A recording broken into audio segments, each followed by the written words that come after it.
Yep. The difference between the previous list and this is that these groups are bigger and they tend to be more inclusive. I don't quite understand the mechanics of it, but they are more powerful than the numerous little groups on the opposite end of the spectrum. Still, some balancing factors will need to be tossed around, otherwise one will lose the liberties they want, or they will be slaughtered with the dismantling of their weapons.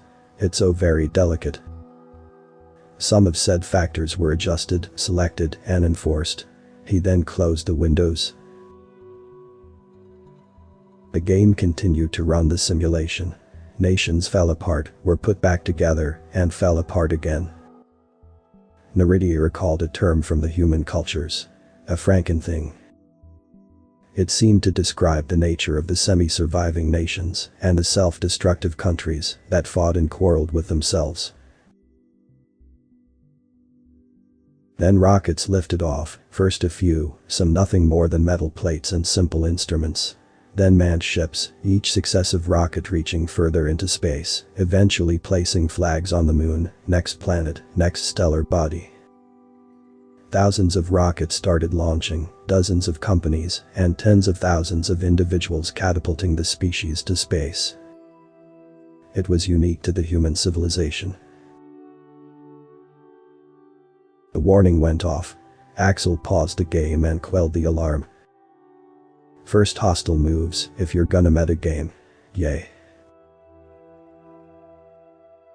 Humanity at this point is still bound to Earth.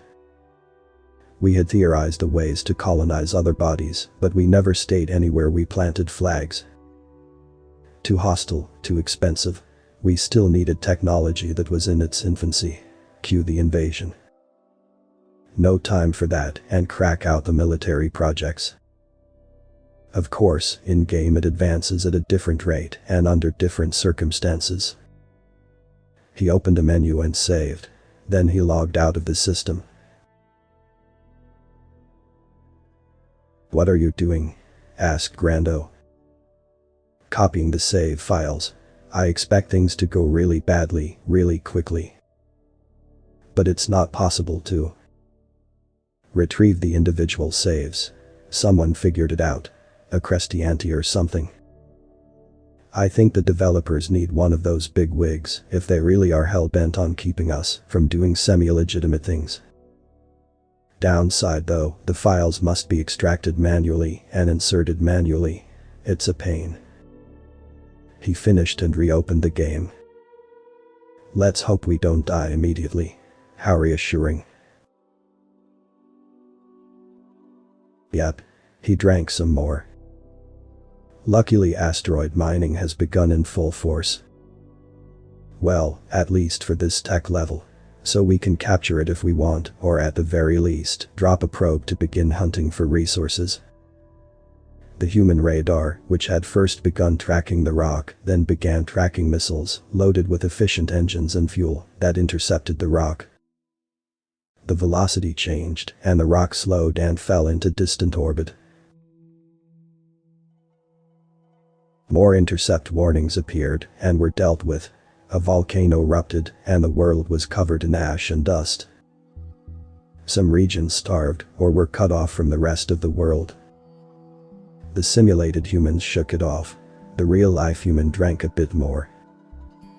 The International Space Center was destroyed by a meteor shower and some close intercepts. A large portion of the human space infrastructure was destroyed.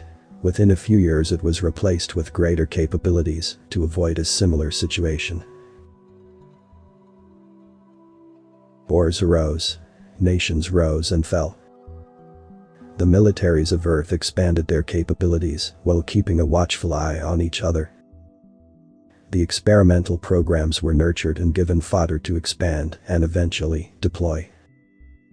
The nations that continued to survive sat on the brink of self-destruction, resources scarce, tensions high, consistent problems and incidents. And yet the counter for population and the dates kept going. Finally the war fleets arrived. Axel had logged out a few times to save a copy of the folder, and this time he swayed a bit before foregoing the process. "Now what?" Grando asked. Now we see if we can survive.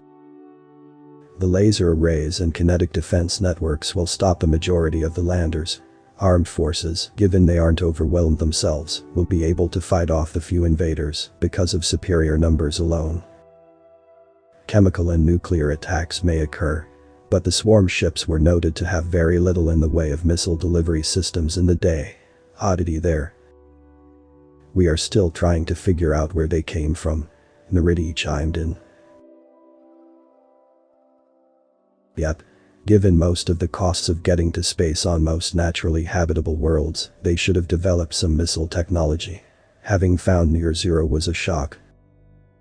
Still, any nuclear deployment will likely be on the humans here. Risky, but a nuke is a nuke. Messes with their sensors a lot. For now, they began to adapt to your defenses quickly. Yeah, but we were salvaging their ships and just trying to do everything we could.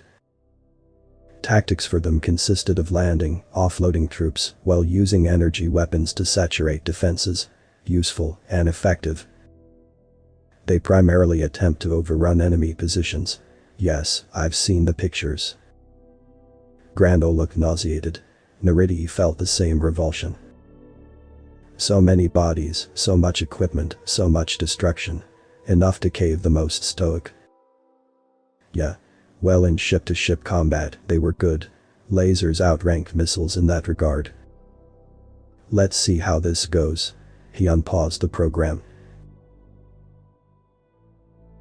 The game moved at minutes a second, giving the player time to mobilize and move the human nations around to brace for the swarm. Axel did the typical move most nations took. Blasted out a warning, the universal sign of stay back. A number of nukes were launched in the direction of the fleet and detonated away from the main body. The signal was clear. The ship sailed on. A slightly larger volley was fired. It was also subsequently ignored. The third volley was on intercept. Why did you bother to waste good missiles? Nariti hadn't seen this tactic used. 2 reasons. 1. Humanity needs to establish a standard for first contact. It's well known that shows of military force put nations on guard and the universal back-off symbol. 2. We have thousands. He pointed to the counter, which was shoved off to one side at this point. 27,576 nuclear warheads. Ironically, this event did more to disarm the dangerous nations than any actions done in the 21st century. Safer too. The simulation continued to run, with missiles flying off into space and detonating. Some of the ships started drifting away from the fleet, the invaders irradiated and killed in the hours of travel, or the more fragile systems destroyed. Pathways of light flickered to life, almost too fast to be seen, targeting ships, doing little but displaying the technology. As they neared closer and closer, the missiles tapered off, to be replaced by railgun-launched projectiles, fired from the surface and the defense network. Hardly anything could be seen around Earth, as thousands of munitions sought targets. In case you guys don't know, there is an infrared view setting, Axel said suddenly. He opened a menu and selected infrared. The speckled blackness of space was replaced with a color spectrum. Each satellite shone with a dull halo, but the military satellites glowed, showing which were actively firing. The rounds, some simply shot out from a railgun, others encased in missiles, shone as pinpricks of light against the background of the universe. Each spear of light collided with the gigantic ships of the swarm, blobs of heat in the vision, creating hotter results when something critical was hit. The defense would have been impressive had it not been for the fact that there were thousands of ships. The odds seemed impossible to deal with. They often were for the nations that had attempted to fight the odds. Humanity kept fighting though. Every ship that was destroyed sought to offload troops, which the ground force military saturated with nukes and threw men at. The campaign began to drag on. Hours into days into weeks.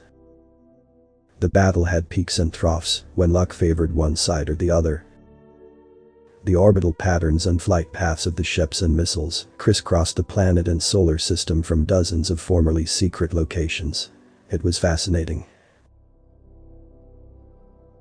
Axel zoomed into the planet and found the battles unfolding comfortably from his satellite view, but detailed enough to determine that the ceaseless landings were taking a toll on the still homebound species. Dozens of landing points on each continent taxed the militaries of the various nations, each divided and fighting more or less on their own. Nuclear strikes flashed brightly when a force felt significantly enough overwhelmed, irradiating the landscape, denying the region to either side for a time. Some of the derelict ships smashed into the ground or oceans, causing tidal waves and earthquakes. The firemen from the human forces eventually stopped firing on ships entering the atmosphere. 10 months into the conflict, Axel paused the simulation. "Alright, now for the hard part." He tilted his bottle upside down and tapped on the glass for a few moments. He then set it on the ground. "First, we have to begin setting focuses on research. At our current stage of development and considering the state of the conflict, some things rank higher in priority than others. Weapon systems and arms are considered higher priorities than FTL and various space-related systems. We can figure that out later. Shielding, armor specs and weaknesses, arms systems, those are what we need to focus on. If we don't, well, I think the answer is obvious. It's possible, but to achieve multi-solar, it's difficult." He keyed in commands, and the human research began to follow a specific doctrine. Meanwhile, the fight carried on, ships landing in cities, exterminating civilians. Fighter jets and battleships played interceptor roles, attempting to halt the advance while only thinning it for when the ground forces would deal with it. Ships sunk to rest on the deepest floors or were beached on sandbars and shallows to stay above water. Desperate moves, but calculated enough. 2 in-game months later, humanity had a breakthrough. Advanced laser weaponry, heat-resistant armor, small breakthroughs in propulsion, and light energy shielding. Narrating knew it wasn't a lot and it'd be difficult to begin implementing, but humanity was still fighting. The technological advances propagated in a few areas that were critical to the effort, and the tide began to get beat back. In some areas it only slowed the advance, but still more troops arrived with the new machines and equipment. The morale bar that Nariti had been referring to regularly had slowly been decreasing as the war had ground on and had appeared to be accelerating until now. It stopped draining and began to rise. How have you done this?" he asked. "Luck. The game has a small random element to it. Going with the AI reacting according to observed doctrines of the swarm makes it difficult to determine what actually is going to happen. But here, nationalism ensures people have a pride in their independence and grants them a willingness to fight for it, even at the greatest costs. Continuous conflicts ensure technological advancement, especially in the realm of military affairs. Nuclear weapons hold radicals and renegades in line. Just a handful of factors to give you an idea. There are more, some big, some so small they were discredited for a long time. Now what? You seem to stand on victory. For the land war, yes, we do. The orbital war is at a standstill, and the interplanetary war is non-existent. We have to fight through each shell, and there is the threat of them utilizing diversion to launch more stuff at us, which we won't be able to send through the net of ships they have. They likely have developed chemical weapons capable of killing vast numbers of us, a slowly developing project, but it's probably there. Avoiding the dispersion of those is key. Like your recently fallen campaign Nariti, they usually signal the end. But I've had enough for today. How about this? Why don't you save a copy of this? And then you and Grando Inista Dointa can compete. see what works and what doesn't. Getting to this point is a pretty good mark compared to the vast majority of players. Good night. He left, only slightly unsteadily, carrying the bottle away for disposal. Now what? Grando asked. Now, we see if we can get farther than a bored human, Naridia replied with, still staring on the screen. He got up, went to the human seat, and extracted the files. How long do you think we'll manage? 2 years. Author's account and link to original text is in the description.